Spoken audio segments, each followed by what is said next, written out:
हरे कृष्णा सभी भक्तों को पंचांग प्रणाम। सबसे पहले श्रीला प्रभुपाद जी का कोटेशन करेंगे। ओम निराकार है किंतु श्री कृष्ण का सुंदर रूप है और हम सबको अच्छे रूप स्वरूप देखना भाता है। फिर हम ऐसी वस्तुएं क्यों देखें जो सुंदर नहीं है। भगवत गीता में श्री कृष्ण कहते हैं मैं ओंकार हूँ।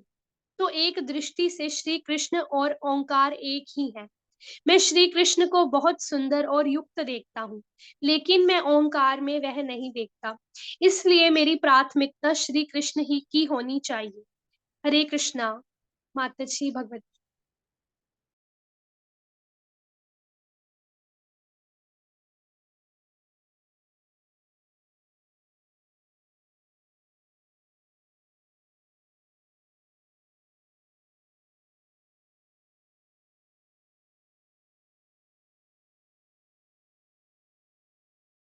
हरे कृष्णा सभी भक्तों को दंडवत प्रणाम। तो अभी हम भगवत गीता करेंगे। Chapter first verse number 27। तान् समीक्ष्य स कौन्तेय सर्वान् बन्धून् अवस्थितान् कृपया परया आविष्ट विषीदन् इदम् अब्रवीत्। जब कुंती पुत्र अर्जुन ने मित्रों तथा संबंधियों की इन विभिन्न श्रेणियों को देखा तो वे करुणा से अभिभूत हो गया और इस प्रकार बोला। माताजी अच्छा दोनों एक साथ पढ़ दो।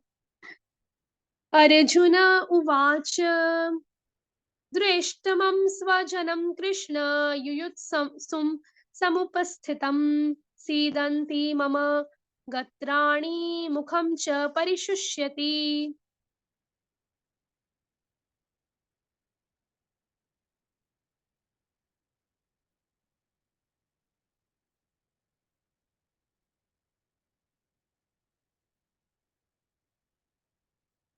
Words number 28। अनुवाद। अर्जुन ने कहा, हे कृष्ण, इस प्रकार युद्ध की इच्छा रखने वाले अपने मित्रों तथा संबंधियों को अपने समक्ष उपस्थित देखकर मेरे शरीर के अंग कांप रहे हैं और मेरा मुंह सूखा जा रहा है। माताजी तात्पर्य पढ़ दीजिए।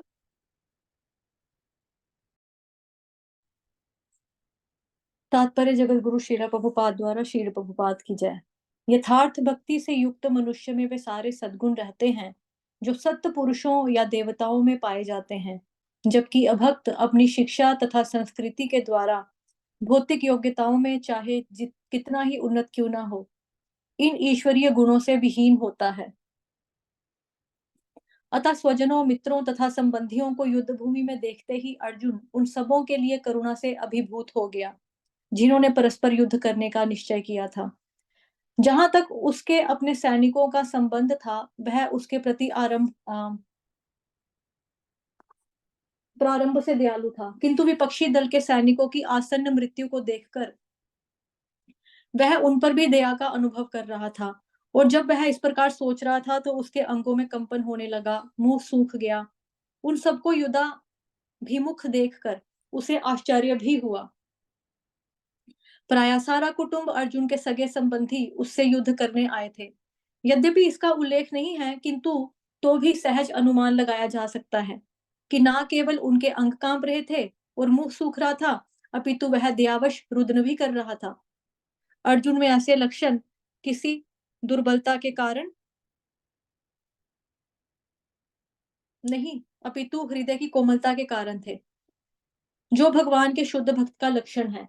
अतः कहा गया है, यस्यास्ति भक्तिर्भगवत्य किंचना सर्वैर्गुणैस्तत्र समासुते सुराः हरावभक्तस्य कुतो महद्गुणा मनोरथेनासति धावतो बहिः। हरे कृष्ण कृष्ण कृष्ण हरे हरे, हरे राम राम राम हरे हरे। जो भगवान के प्रति अविचल भक्ति रखता है उसमें देवताओं के सद्गुण पाए जाते हैं, किंतु जो भगवत भक्त नहीं है उसके पास भौतिक योग्यताएं ही रहती हैं जिनका कोई मूल्य नहीं होता। इसका कारण यह है कि वह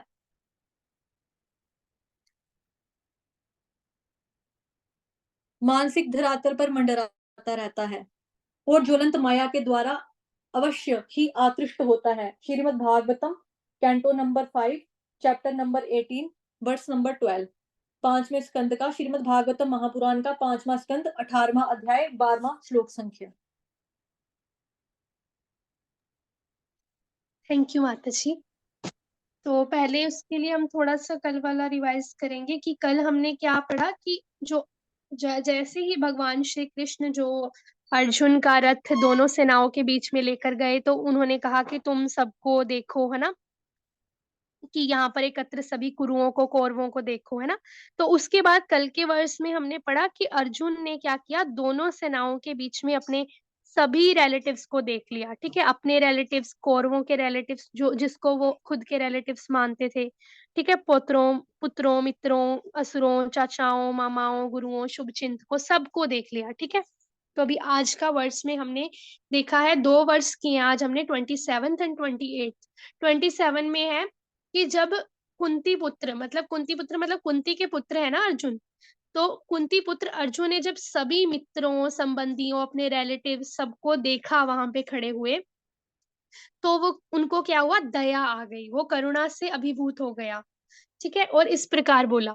तो मतलब करुणा मतलब उनके अंदर कंपैशन आ गया, मतलब दया का भाव आ गया सबको देख के कि मुझे इन सबको मारना पड़ेगा जिनके साथ मैंने मतलब अपनी लाइफ स्पेंड की है, जिनको है ना, जिनके साथ बचपन भी स्पेंड किया है, खेला है, जिनके साथ मैंने अस्त्र शस्त्र की शिक्षा ली है ना। अम, वो भाई बहनों को मुझे मारना पड़ेगा और मेरे गुरुओं को जिनसे मैंने शिक्षा ली उनको मुझे मारना पड़ेगा, है ना। तो अर्जुन वो भूल गए थोड़ी देर के लिए कि वो अधर्म की साइड है ना, वो बस ये देख रहे थे कि है ना, इन बेचारों को मुझे मारना पड़ेगा, उनके अंदर करुणा आ गई, दया आ गई। तो अभी आज के वर्ष में हमने 28 में देखा है कि अर्जुन ने क्या कहा, अर्जुन उवाच, अभी इसमें ध्यान रखेंगे 28 वाले वर्ष में। माता जी आप थोड़ा सा ऊपर करोगे, 28 वाले वर्ष में देखो ऊपर लिखा ना, अर्जुन उवाच। अभी अर्जुन उवाच का मतलब क्या है कि अर्जुन कह रहे हैं, ठीक है।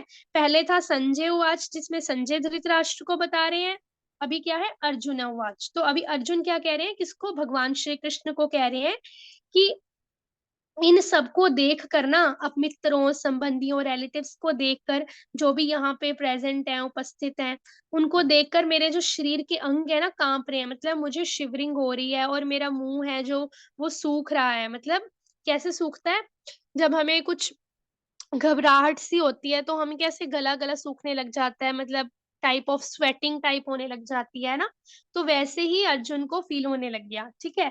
मतलब हम इतना उस लेवल का नहीं फील कर सकते जितना अर्जुन कर सकते थे, क्योंकि उनको ऑब्वियसली अपने रिलेटिव्स को मारना था जो अधर्म की साइड थे, जो गलत कर रहे थे, है ना। तो यहाँ पे एक चीज देखेंगे कि अर्जुन को के अंग क्यों कांप रहे थे और मुंह क्यों सूख रहा था, और क्यों उनको करुणा आ रही थी, है ना, कौरवों को देखकर। तो वो इसलिए क्योंकि अर्जुन जो है वो वैष्णव है ना, बहुत बड़े वैष्णव है, भगवान श्री कृष्ण के भक्त हैं बहुत बड़े, ठीक है। तो जो वैष्णव होते हैं उनका क्या गुण होता है, उनका गुण होता है वो लोटस के जैसे होते हैं, लोटस की पंखुड़ियां जैसे, मतलब उनका जो हृदय होता है ना वो कोमल होता है, ठीक है, फूल के जैसा कोमल होता है। क्यों क्यों क्योंकि उनको सबके ऊपर दया आती है, क्योंकि वो भगवान से जुड़े होते हैं ना। तो भगवान में भी ये गुण है कि दयावान है भगवान। हम कृष्ण के बारे में बोलते हैं ना प्रणाम मंत्र, हे कृष्ण करुणा सिंधो दीन बंधो जगतपते, है ना, करुणा सिंधो मतलब करुणा है भगवान में। भगवान कितने बड़े बड़े भक्तों को, मतलब कि सॉरी, छोटे से छोटे जीव को भी भगवान उसके ऊपर दया दिखाते हैं ना। तो ये गुण कहाँ से आए अर्जुन में, भगवान से, क्योंकि वो भगवान के साथ जुड़े हैं, भगवान के ऊपर फेथ दिखाया, उनके मित्र हैं, उनके भक्त हैं। तो भगवान श्री कृष्ण के बारे में तो आप सबको पता ही है, भगवान में ये गुण कितना ज्यादा है, उन्होंने गजेंद्र मोक्ष की भी आप सबने कथा सुनी होगी, है ना। तो वैसे ही जो अर्जुन है वो भगवान के साथ होने की वजह से उनके अंदर भी देवताओं जैसे गुण आ गए। तो देवताओं के गुण मतलब देवताओं में क्या होता है, क्षमाशील होते हैं उनका नेचर, मतलब दूसरों को माफ कर देना जल्दी, है ना, उनकी गलतियों के लिए। करुणा होती है उनमें, दया होती है ना। दूसरों के प्रति। और क्या होता है, वो मीठी वाणी वाले होते हैं, प्यार से बोलते हैं सबके साथ और ईर्ष्या नहीं रखते, किसी के लिए दिल में द्वेष नहीं रखते, नफ़रत नहीं रखते, है ना? ये सारे गुण होते हैं देवताओं में, तो वही गुण जो हैं अर्जुन में आ गए। अर्जुन में थे सॉरी, क्योंकि अर्जुन जो थे वो वैष्णव थे, ठीक है? और हम एक और चीज़ देखेंगे कि यहाँ पे एक और चीज़ आप सबने प्रैक्टिकल लाइफ़ में देखी होगी, है ना? कि जब जब इंसान भक्ति में आ जाता है, कृष्णा कॉन्शियसनेस में आ जाता है, आपको सुनने में भी मिलता होगा, वो कहता होगा कि अभी ना मैं जब से भक्ति में आया हूँ ना, जब से मैंने मंदिर जाना शुरू किया ना, जब से मैंने माला करनी शुरू किया ना, तब से मेरा मीट ईटिंग छूट गया। मैंने मीट खाना ही बंद कर दिया और मुझे ना मीट की स्मेल भी अच्छी नहीं लगती अब तो। मुझे तो देखना भी अच्छा नहीं लगता, मुझे तो घिन आती है सोच के। ये कैसे हुआ? ये दया वाला गुण कैसे आया? क्योंकि उन्होंने माला शुरू करनी करनी शुरू की, भगवान के लेक्चर सुनने शुरू किए, है ना? तो जैसे ही वो भगवान से किसी ने जुड़ना शुरू किया, उनका वो मीट ईटिंग छूट गया। तो मीट ईटिंग छूट गया मतलब दया का भाव आ गया, जीवित दया आ गई, है ना? तो ये कब होता है? भगवान श्री कृष्ण के साथ होने के साथ, जब हम भगवान से जुड़े होते हैं, जब हम धर्म की साइड होते हैं, तो वैसे ही अर्जुन धर्म की साइड है ना? तो इसीलिए उनके अंदर ये सब गुण थे कि उनको अपने रिलेटिव्स, फ्रेंड्स सबको देख के क्या हो रहा था, उनके अंग जो थे वो काँप रहे थे, उनकी बॉडी शिवर कर रही थी, उनका गला सूख रहा था, उनको सबके ऊपर दया आ रही थी, करुणा आ रही थी, है ना?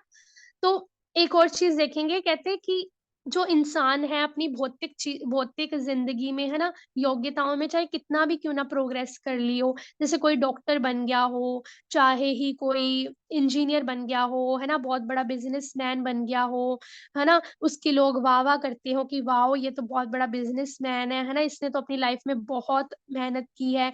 लेकिन अगर उसके अंदर मतलब उसके अंदर वो नहीं है ना, क्या बोलते हैं, भक्ति नहीं है, भगवान के साथ जुड़ा नहीं है ना, या उसके अंदर सद्गुण नहीं है ना, ये सब करुणा भाव नहीं है, कंपैशन नहीं है दूसरों के लिए, है ना? दया का भाव नहीं है, तो तब तक वो क्या है, उसके ये सारे गुण बेकार है ना? आप सबने देखा होगा, मतलब मेरे को मतलब ऐसे कुछ डॉक्टर मैं जानती हूँ जो मीट ईटिंग करते हैं, मतलब वो दूसरों को तो ऐसे दिखाते हैं कि हम दूसरों की भलाई के लिए कार्य करते हैं, दूसरों का इलाज करते हैं, डॉक्टर हैं, बट असल में वो मीट ईटिंग भी करते हैं, है ना? तो मीट ईटिंग एक साइड तो आप इंसानों के ऊपर दया करके उनका इलाज कर रहे हो, तो दूसरी साइड आप जानवरों को मार के खा रहे हो, है ना? तो वो आपके अंदर दया का गुण क्यों नहीं है? क्योंकि वो भगवान से नहीं जुड़े हुए, ठीक है? आगे हम देखेंगे कि जब अर्जुन ने इन सबको युद्ध भूमि में देखा ना, उनको देखते ही उनको करुणा आ गई अर्जुन को, और फिर उन्होंने क्या किया, अ, कि मुझे इनके साथ युद्ध लड़ना पड़ेगा, मुझे इनके साथ मतलब इनको मारना पड़ेगा, और उनका गला सूख रहा था, ठीक है? मुँह सूख रहा था उनका, और उनका जो मतलब क्या होता है कि चाहे ही वो सैनिक हैं, लेकिन उनका सबके प्रति जो दयालु भाव था। अभी आप देखोगे कि जो बड़े-बड़े आतंकवादी होते हैं, वो कैसे जब वो मारने पे आते हैं, वॉर होती है ना, तो वो कैसे गोलियाँ चलाते हैं, बॉम्ब ब्लास्ट होता है कितना, है ना? तो वो अपने घरवालों को भी नहीं देखते, उनको ये नहीं पता मेरा घरवाला कौन है, क्या है, कुछ नहीं है, वो बस पूरे कंट्री में बॉम्ब ब्लास्ट करते हैं, ये सोच के कि मुझे तो दुश्मनों को भी मारना है, कोई मरे ना मरे, है ना? उनको फ़र्क नहीं पड़ता। वैसे ही, ठीक है, अर्जुन भी क्या है, अर्जुन भी युद्ध भूमि में है, लेकिन अर्जुन के अंदर करुणा भाव है। चाहे ही वो दूसरी टीम के अगेंस्ट है, पर फिर भी उनको बहुत ज़्यादा द दया का अनुभव हो रहा था, ठीक है? तो यहाँ पे एक चीज़ लिखी है, माताजी ने जो अभी भागवतम का श्लोक पढ़ा ना, श्रीमद् भागवतम का,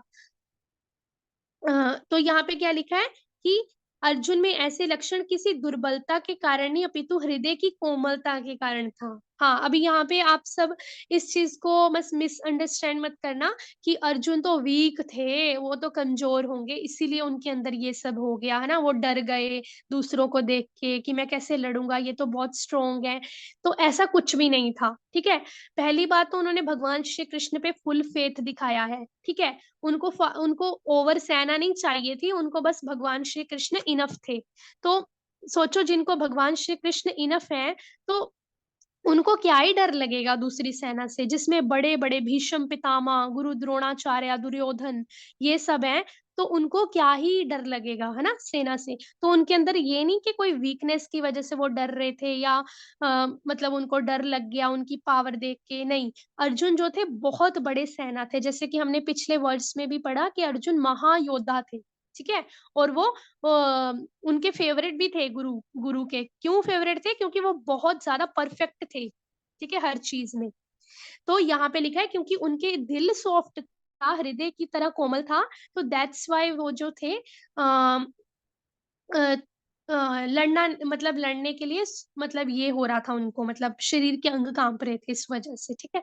तो हम ये एक और चीज़ देखेंगे कि कुछ लोग मतलब कुछ लोग ऐसे बोलते हैं ना कि डिवोटीज़ जो होते हैं, वो तो बहुत ही रूड होते हैं, वो तो बहुत स्ट्रिक्ट होते हैं, वो तो ये बोलते हैं मुझे ये नहीं खाना, मुझे वो नहीं खाना, मैं तो यहाँ नहीं जाऊँगा, मैं तो सिर्फ़ टेम्पल जाऊँगा। मतलब उनको ये लगता है कि डिवोटीज़ बहुत रूड होते हैं, बट ऐसा नहीं है, वो रूड नहीं होते, वो चाहे ही बाहर से ऐसे दिखते हैं। क्यों? क्योंकि वो अपने गुरु का पालन कर रहे हैं ना, उनकी आज्ञा का पालन कर रहे हैं, 4 नियमों का पालन कर रहे हैं, भगवान श्री कृष्ण हर कार्य भगवान श्री कृष्ण के लिए करना चाहते हैं, इसीलिए वो अपनी लाइफ में स्ट्रिक्टनेस को फ़ॉलो करते हैं, है ना? कि मुझे डोंट्स एंड डूज़ को देख के कार्य करना है, लेकिन वो अंदर से उनके दिल में बहुत दया होती है, वो मच्छर मारने से पहले भी हम सोचते हैं, इवन कि मैं अगर अपनी बात करूँ तो मैं जब कृष्णा कॉन्शियसनेस में नहीं थी, तो मैं जैसे ही मच्छर देखती थी, मैं ज़ोर से उसको मार देती थी, क्योंकि मेरे को गुस्सा आ जाता था। लेकिन अब जब से मैंने ये भक्ति में आई, तो मैंने लेक्चर सुने कि मच्छर में भी भगवान कृष्ण होते हैं, तो मैंने वो चीज़ छोड़ ही दी भक्ति में आने के बाद। मतलब मैं कभी मच्छर को मारती नहीं हूँ, मैं भाग जाती हूँ वहाँ से, ठीक है? तो ऐसी चीज़ें होती हैं, ठीक है? अपने आप जीवित दया आ जाती है और अर्जुन अर्जुन तो वैसे ही शुद्ध भक्त है ना?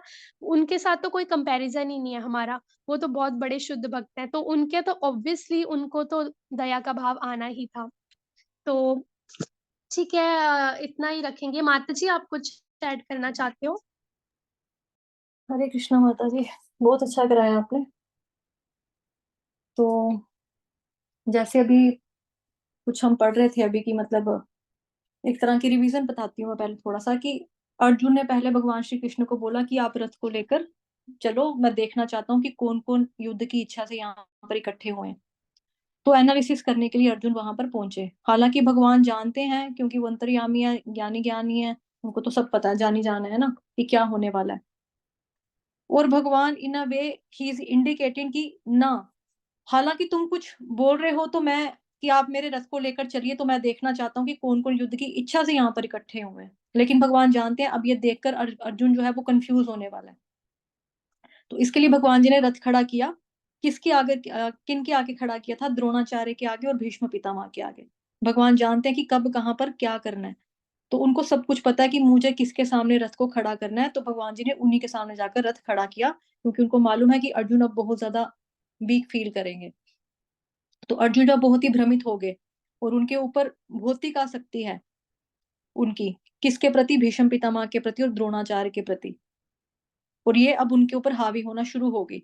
जैसा कि हमने पहला पढ़ा कि करुणा का भाव आ गया, ठीक है, अर्जुन के अंग कांप रहे हैं, तो एक्चुअली मुंह सूख रहा है ना। तो एक्चुअली अर्जुन जो है बेसिकली महाबाहु है। अर्जुन के बारे में ज्यादा बात अभी क्यों करेंगे, बिकॉज देखो वो एक तरह का नायक है इसका, महाभारत का, या जो भगवत गीता हमारी है उसका एक हीरो है वो। तो उन हीरो जो होता है उसके चरित्र से हमको सीखने के लिए बहुत कुछ मिलता है, बहुत सारी चीजें मिलती हैं। तो यही हम थोड़ा देखेंगे कि जो अर्जुन है वो महाबाहु है, बहुत ज्यादा शक्तिशाली है, युद्ध कौशल में एक्सपर्ट है, धनुर्धर विद्या में एक्सपर्ट है। लोग जो होते हैं यूजली एक हाथ से तीर चला सकते हैं, वो दोनों हाथों से तीर चला सकते हैं। होता ना कि जैसे मतलब राइट हैंड से तीर खींच के तो भेजते हैं, वो लेफ्ट राइट दोनों से चला सकते थे, और स्पीड इतनी तेज होती थी, ऊपर से नीचे से दाएं बाएं से पता ही नहीं चलता था तीर कहाँ से आया। इतने ज्यादा वो दक्ष है, निपुण है। लेकिन कोई व्यक्ति कितना ही परफेक्ट क्यों ना हो, कितना ही दक्ष क्यों ना हो, उसमें बहुत सारे स्किल्स क्यों ना हो, और किसी प्रकार का कौशल उसके अंदर क्यों ना हो, चाहे जितनी मर्जी वो निपुण हो, परफेक्ट हो, लेकिन सिर्फ निपुणता होना काफी नहीं होता। अगर किसी के पास सिर्फ कौशल है, यानी कि स्किल्स है उसके पास, तो सिर्फ स्किल्स होना या कोई कौशल होना, इससे व्यक्ति के अंदर अहंकार आ जाता है, एरोगेंस आती है उसके अंदर। अगर कोई निपुणता के साथ अगर अच्छा एटीट्यूड वाला हो, यानी अच्छा भाव है व्यक्ति का, तो ऐसा व्यक्ति क्या होता है कि बहुत ही ज्यादा फ्लेक्सिबल होता है, यानी कि उसका जो करेक्टर होता है वो बहुत ही जल्दी सिचुएशंस के साथ ढलने वाला होता है। इसके साथ साथ वो अच्छा चरित्रवान वाला इंसान भी होता है, मतलब अच्छा चरित्र भी होता है उसका, यानी कि निपुणता भी हो, दक्षता भी हो, भाव भी अच्छा हो, और साथ ही व्यक्ति का चरित्र भी अच्छा हो, तो ऐसा व्यक्ति जो होता है बहुत ही विश्वसनीय होता है। लेकिन विश्वसनीय होने के बावजूद भी अब अर्जुन का देखिए, उसके पास दक्षता भी है, नॉलेज भी है, अच्छा भाव भी है, भक्त भी है, स्वभाव भी है, लेकिन यहाँ पर अर्जुन जो है वो कमजोर पड़ रहे हैं। क्यों? क्योंकि उनका जो मुख है वो सूख रहा है, शरीर के अंग कांप रहे हैं, है ना? यानी अच्छा चरित्र, अच्छा भाव और दक्षता, निपुणता अपने आप में ये चीजें काफी नहीं है, इसके साथ साथ में हमें कृपा भी चाहिए होती है, साथ साथ में हमें टाइम टू टाइम मार्गदर्शन भी चाहिए होता है। तो अब उसकी कमी की वजह से, क्योंकि कृपा अभी नहीं है उनके ऊपर, उनके पास कृपा नहीं है, इसलिए वो कमजोर पड़ रहे हैं। तो ऐसा हमारी जिंदगी में भी होता है, हो भी सकता है और होता भी है कि कोई व्यक्ति बहुत ज्यादा निपुण हो, परफेक्ट हो, बड़ा दक्ष हो, अच्छे स्वभाव वाला व्यक्ति हो, लेकिन ऐसे लोग भी कमजोर पड़ते हुए देखे गए हैं। जैसे कि यहाँ पर अर्जुन के साथ हो रहा है कि उसके अंग कांप रहे हैं, मुंह सूख रहा है, लेकिन अपने स्वभाव से परे जाकर कि हम कुछ बड़ा कार्य कर पाते हैं।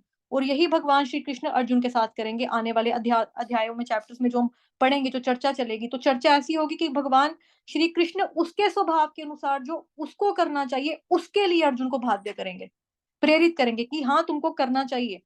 फिर अल्टीमेटली लेकर के आएंगे स्वभाव के अनुसार, चाहे अ, हो या ना हो, सफलता मिले या ना मिले, चाहे फेलियर मिल जाए आपको, लेकिन फिर वो इम्पोर्टेंट नहीं है। मतलब आपकी हार या जीत वो इम्पोर्टेंट नहीं है, भले ही हार जाओ, भले ही फेल हो जाओ, भले ही विफल हो जाओ, वो चीज इंपॉर्टेंट नहीं है, इतना जरूरी नहीं आगे बढ़ना चाहिए, लेकिन जरूरी क्या है, हमें आगे बढ़ना चाहिए। और फाइनली भगवान भक्ति तक लेकर जाएंगे। ये सारी जर्नी है बेसिकली भगवत गीता के अंदर।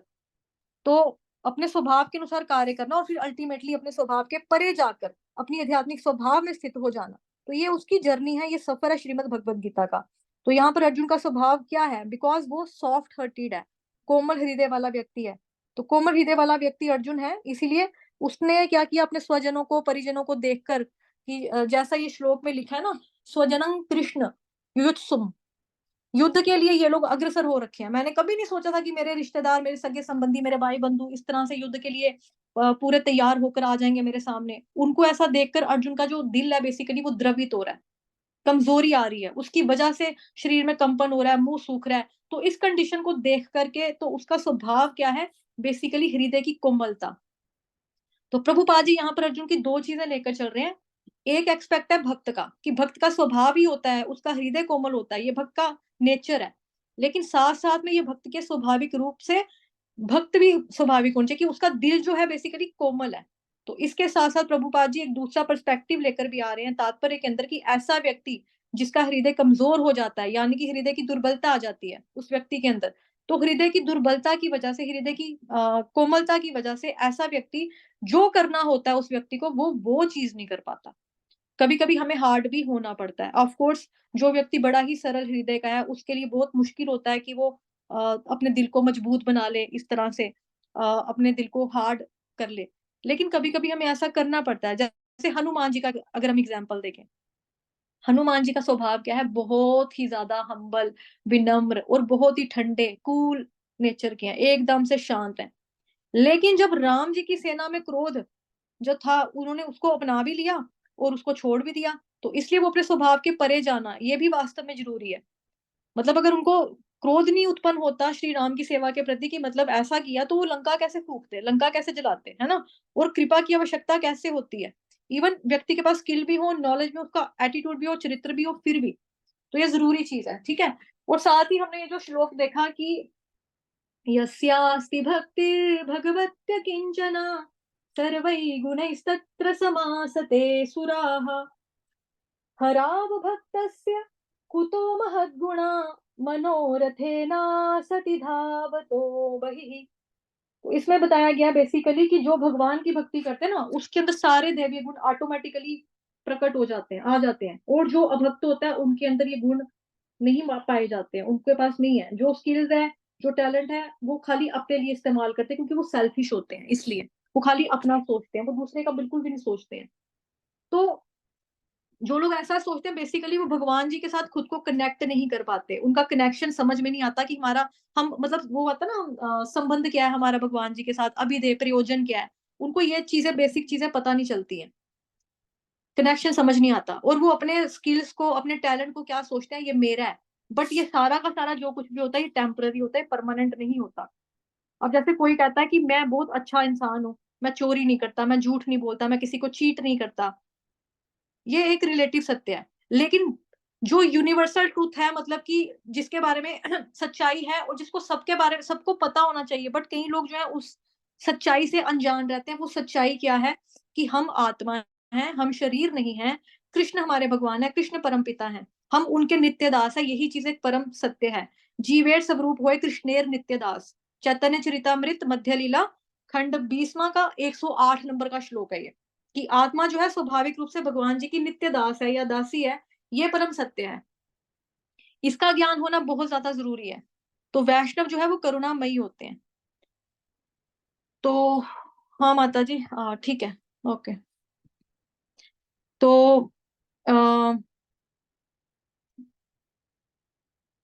अर्जुन के कैरेक्टर से हमने चीजें सीखी कि अगर हमें सिचुएशन के हिसाब से अगर कभी हार्ड भी होना चाहिए, लेकिन बट जो हमारा नेचुरल, जो हमारा रियल स्वभाव है, दया वाला भाव, करुणा वाला भाव, उसको हमें नहीं छोड़ना चाहिए। हमें दूसरों के प्रति दया दिखानी चाहिए। लेकिन ये दया हमें कब फील होगी, जब हमारे अंदर दैवीय गुण मौजूद होंगे। प्लस जब हमें ये चीज पता होगी, अपनी स्थिति के बारे में पता होगा, जीवेर सब रूप है कृष्णेर नित्य दास, कि हम जो हैं भगवान जी के नित्य दास है, परमानेंट दास है। यही हमारी वास्तविक पहचान है। ठीक है। तो एकादशी की कथा करते हैं। जी माता जी। जी माता जी, थैंक यू। तो आज वरुथिनी एकादशी है, उसकी कथा करेंगे। एकादशी की जय।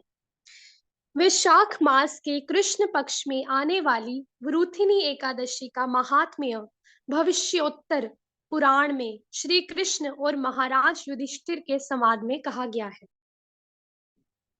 एक बार राजा युधिष्ठिर महाराज ने भगवान श्री कृष्ण से पूछा, हे वासुदेव, वैशाख मास के कृष्ण पक्ष की एकादशी का नाम क्या है और इस एकादशी व्रत का पालन करने से क्या फल प्राप्त होता है और उसका महात्म्य क्या है। भगवान श्री कृष्ण ने कहा, हे प्रिय राजन, इस एकादशी का नाम वरुथिनी है, जिसको करने से इस जन्म और अगले जन्म में भी सौभाग्य प्राप्त होता है। इस एकादशी व्रत के प्रभाव से व्यक्ति सभी पापों से मुक्त होता है, साथ ही उसे वास्तविक आनंद की प्राप्ति होकर वह भाग्यवान बनता है और जन्म मरण के चक्र से छुटकारा मिलकर उसे भगवान की भक्ति प्राप्त होती है। इस व्रत के पालन से मानधाता राजा को मुक्ति मिली। उसी प्रकार अनेक राजा महाराजा, जैसे कि महाराज धुंधुमार, भी मुक्त हुए। केवल वरुथिनी एकादशी के व्रत से 10,000 वर्ष तपस्या का फल प्राप्त होता है तथा सूर्य ग्रहण के समय कुरुक्षेत्र पर 40 किलो स्वर्ण दान का फल इस व्रत को करने से मिलता है। हे राजन, गजदान ये अश्वदान से श्रेष्ठ है, भूमि दान ये गजदान से श्रेष्ठ माना जाता है और तिल दान ये भूमि दान से भी श्रेष्ठ है। सुवर्ण दान ये तिल दान से श्रेष्ठ है तथा अन्न दान ये सुवर्ण दान से भी श्रेष्ठ है। हे राजन, अन्न दान करने से पूर्वज, देवता और सभी प्राणी प्रसन्न होते हैं। बुद्धिमान लोगों को यह विचार है कि कन्यादान भी अन्नदान जितना ही महत्वपूर्ण कार्य है। स्वयं भगवान कहते हैं, स्वयं भगवान कहते हैं कि अन्नदान ये गोदान इतना ही श्रेष्ठ है, परंतु सर्वश्रेष्ठ विद्यादान ही है। केवल वरुथनी एकादशी के व्रत के पालन से सभी प्रकार के दान जैसा दान देने जैसा पुण्य प्राप्त होता है। अपने चरितार्थ के लिए जो अपनी कन्या को बेचता है वो सबसे नीच मनुष्य माना जाता है और प्रलय तक उस व्यक्ति को नरक में दुख भोगना पड़ता है। इसलिए किसी को भी अपनी कन्या के बदले में कभी भी धन स्वीकार नहीं करना चाहिए और जो व्यक्ति ऐसा करता है उसे अगला जन्म बिल्ली का मिलता है। परंतु अपनी क्षमता से जो व्यक्ति स्वर्ण अलंकार से सुशोभित करके योग्य वर को अपनी कन्या प्रदान करता है और उस व्यक्ति के पुण्य का लेखा जोखा यमराज के सचिव चित्रगुप्त भी नहीं कर सकते। इस एकादशी के व्रत का पालन करने वालों को कुछ बातें वर्जित हैं। वे है, कांसे के बर्तन में न खाएं, मांसाहार न करें, मसूर की दाल, हरी सब्जियां और मटर ना खाएं, अभक्त के हाथ का बनाया हुआ खाना न खाएं, दशमी एकादशी के दिन मैथुन वर्जित है, जुआ ना खेलें, पान ना खाएं, दांत की सफाई न करें यानी दंत मंजन करना वर्जित है, प्रजल्पा ना करें, झूठ ना बोलें, किसी की भी निंदा न करें, पापी व्यक्ति से बात न करें, दिन में न सोएं, किसी पर भी क्रोध न करें, शहद ना खाएं, दशमी एकादशी और द्वादशी के दिन नाखून और बाल न काटें, दाढ़ी भी ना करें, दशमी एकादशी और द्वादशी के दिन शरीर को तेल न लगाएं, सावधानी पूर्वक इन सब बातों का पालन करने से उत्तम प्रकार से एकादशी व्रत का पालन होता है और पालन करने वाले को जीवन के सर्वोच्च ध्येय की प्राप्ति होती है। एकादशी के दिन जागरण करने से सभी पाप क्षय हो जाते हैं और उसे भगवत धाम की प्राप्ति होती है। इस एकादशी की महिमा को जो कोई भी सुनता है अथवा पढ़ता है, उसे 1 सहस्त्र गोदान का पुण्य मिलता है और वह भगवान श्री विष्णु के धाम की प्राप्ति करता है। हरे कृष्णा कृष्ण कृष्णा हरे हरे, हरे राम राम राम हरे हरे। वृथनी एकादशी की जय, श्रील प्रभुपाद की जय।